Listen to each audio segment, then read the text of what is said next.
Subhanallah, saya punya pengalaman. Alhamdulillah Allah kasih saya 6 orang anak. Ada 5 orang perempuan, 1 laki-laki. Yang perempuan-perempuan ini dari kecil, saya bilang istri saya, pakaiin jilbab. Dari kecil. Masih baik pakaiin jilbab kecil. Lucu kok, Masya Allah. Kalau ada orang tua bilang panas, topi juga panas. Gitu kan? Pakai jilbab. Subhanallah, karena sudah terbiasa anak-anak perempuan saya pakai jilbab. Sampai pernah terjadi saya pulang taklim di Jakarta. Biasanya saya parkir mobil, kemudian saya naik motor. Panggil anak-anak saya yang masih kecil-kecil, ayo ke supermarket dekat rumah, belanjain mereka coklat apa segala gitu. Kakaknya udah keluar pakai jilbab, naik di motor, adiknya masih di dalam.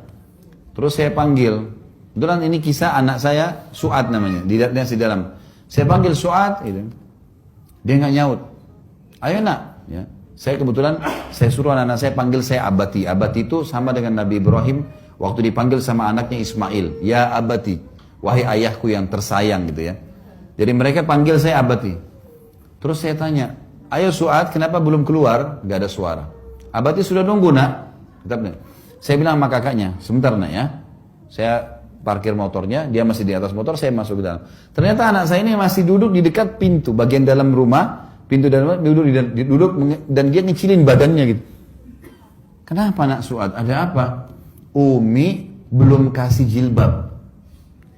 Anak ini tidak mau keluarkan kakinya dari depan pintu kalau nggak pakai jilbab. Waktu itu kelas 2 SD.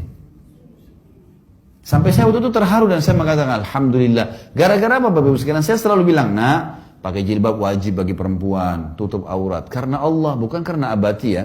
Ingat, Abati pun meninggal, kalian tetap wajib menjalankan itu. Nanti kalau meninggal masuk surga. Anak-anak itu gampang sebenarnya. Karena mereka masih seperti kertas putih, kita bisa coret apa saja gitu kan. Itu tertanam di benak mereka sehingga mereka tidak berani keluar. Tidak pakai jilbab. Alhamdulillah. Anak laki-laki saya 2 tahun setengah kemarin, umurnya sekarang sudah 3 tahun Masya Allah. 2 tahun setengah saya sudah mulai bawa ke masjid. Ada masjid dekat rumah saya jadi imam kebetulan. Kemudian ikut sama saya ajak ke masjid gitu kan.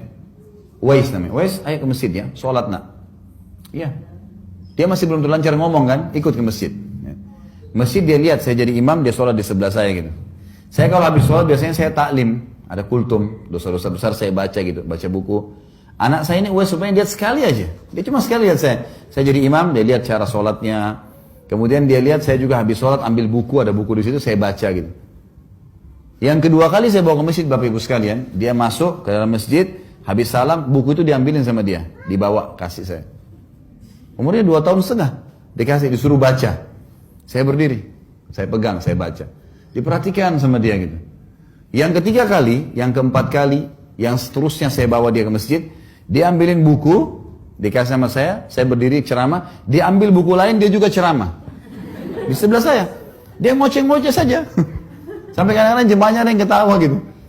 Tapi dia ngomong saja, sambil dia ikuti cara saya, pegang buku, dia juga ngomong, lihat saya sambil ngobrol. Dia ngomong aja. Bagi saya positif saja. Alhamdulillah di umur 2 tahun setengah, dia tahu masjid untuk sholat. Sampai istri saya bilang pernah satu waktu saya nggak bisa antar, dia naik taksi. Lalu pas azan, dia teriak langsung sama supir taksinya. Azan, sholat.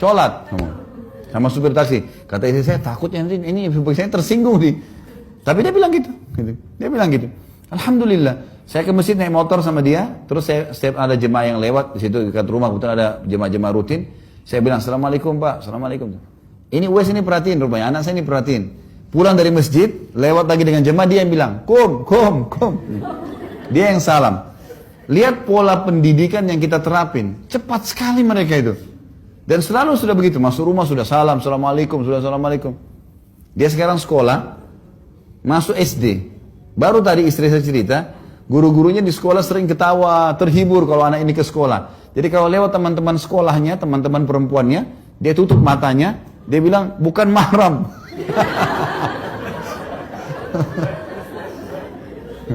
Padahal istri saya bilang, gitu kan. Itu kan ada mbak yang bantu di rumah. Ini Uwais bukan mahram sama mbak ya.